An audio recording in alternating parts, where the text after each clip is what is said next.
an hypothesis which is consistent with any evidence or no evidence is empty. This is the problem that, this is one reason why some of us are atheists, because the hypothesis that there is a deity or there are deities can be consistent with absolutely anything and everything, including natural evil and childhood cancers and, all sorts of awful things. So nothing whatever seems to count as what would disconfirm the hypothesis. Popper said, a theory is only properly scientific if you can say what would show that it's wrong. Yes. Well, I would prefer not to say empty, but to say you revert to the default position, which is skepticism. There is, okay, so let's go back to our point about rationality, because what you've just said there is, if we slightly rephrased it, would be what an agnostic would say, about the hypothesis that there is a deity. And the point about that is that, I've often said that the arguments for and against the existence of gods and goddesses are just the same as the arguments for and against the existence of fairies. Now, people think I'm being flippant, but I'm not at all, because, of course, for a very, very long time, there was quite, confirmed belief in fairies, so they curdled the milk and they pinched your shoelaces and they even pinched you when you weren't looking and so forth. So you can test this by saying, how rational is it to believe that there are fairies in your garden? How rational? What evidence do you have to proportion to that belief? And the answer is very, very, very little. And then exactly the same thing applies with belief in divinities or supernatural agencies of some kind.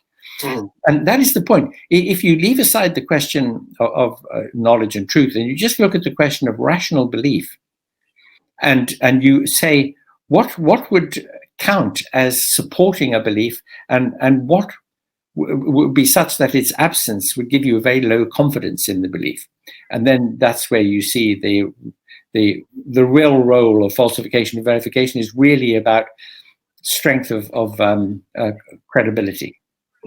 Well, if we consider belief to be a scale, then the needle can move from one pole to the other. But surely in everyday life, there's a position on that scale, not at the extreme end, because, of course, absoluteness is not available, which is one of my other contentions we're coming on to. But it's somewhere highly probable. And in everyday life, that's what we consider to be true. But that's another slide I'm going to show you in a minute. Okay. But mind you've put your finger on something important there, which is that the really significant thing here is how much credence, how much, where on the probability scale we're prepared to put the needle with respect to some belief. Yeah. Yes. And that's why I would rather use belief. I mean, I know this isn't what the dictionary says, but in my ideal world, if you gave me a magic wand, I would change the meaning of the word belief and apply it only to things that are really dubious. And those things which have been repeatedly shown to be correct, like evolution, for example, I would say they don't require belief. They've gone beyond the need for belief. Well, again, there's a good point in what you're saying there, because if somebody said, I believe in evolution, the implication is that it's something which is intrinsically doubtful and it's still open for debate.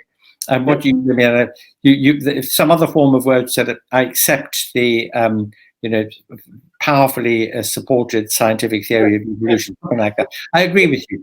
But we've got to live with the realities of the language, unfortunately. We can only live in the world we're in. But this is the trouble with the word belief. It has two meanings. It can mean merely accepting something, which is really solid and concrete, like, if I jump out of this window, I will fall. Or it can mean, I believe in fairies. There's a big range of, it's perfect for equivocation.